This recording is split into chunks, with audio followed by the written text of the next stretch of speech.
Hi, I'm Ed Kriston from AAA Mid-Atlantic's Approved Auto Repair Department. While talking about winterizing your car, one of the things we're going to talk about is heaters, defrosters, and wipers. I'm going to actually start with wipers. And we're going to talk about windshield wipers. We're also going to talk about the windshield washers. Every car has a reservoir for the windshield washer fluid. They're located in different places. On this vehicle, it happens to be right here. To open it up and go ahead and check the level, some of them are going to give you a full level that you can see the line. Some are not. This one is actually just fill it up till it comes up towards the top. And normally you would use a new bottle of windshield washer fluid, and they're usually going to be sealed because it's alcohol base. So you'll end up with alcohol evaporating. That's why they put that on there. So make sure when you put the cap back on, you put it on tight. And we'll go ahead and fill this up so that it comes up towards the top. And that'll do it. Now that we know that it's full and it has sufficient washer fluid in it, what happens when you hit the switch inside the car, there's an electric pump normally connected to the reservoir that's going to pump that fluid up through this hose on this vehicle, which goes up here underneath to the windshield squirter on the driver's side, which is right here, and continues on across to the other side of the hood to the windshield squirter on the passenger side.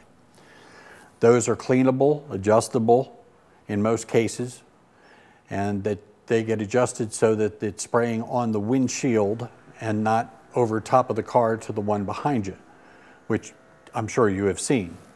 One of the things that's really important, especially during wintertime, when you turn it to defrost position so that it clears the inside of your windshield, it not only turns on the heater, but it also turns on the air conditioning.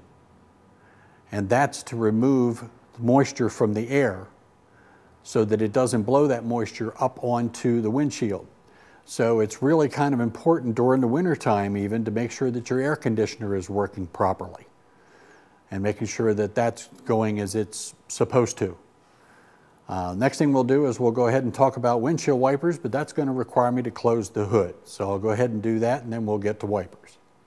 When is it time to change a wiper blade? When it's constantly streaking the windshield, when it's visibly coming apart, when it chatters going across the windshield all the time. It's time for you to change it. It's a good idea to change them because if it gets bad enough, what it'll do, it'll end up streaking or cutting into the windshield and leaving a mark all the way across for the wiper sweep. To change them is not hard to do. On this model, for example, it has a little release right here. Once you push the release, it'll slide back and come right off. And this is the wiper that was on there.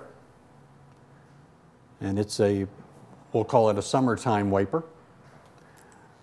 Since we're talking about winterizing your car, it might be a good idea to go to a winter blade. If you notice, this one is much different where the top of the blade is actually covered in. What that does is that keeps ice and snow from getting caught up underneath the blade and actually making it where it's not cleaning the windshield as well as it should. Putting the blade back on is no different than taking the old blade off. Once it's in, pull it till it clicks, make sure it's connected securely, and one blade successfully changed. And now Jeff will come and talk to you about cooling systems.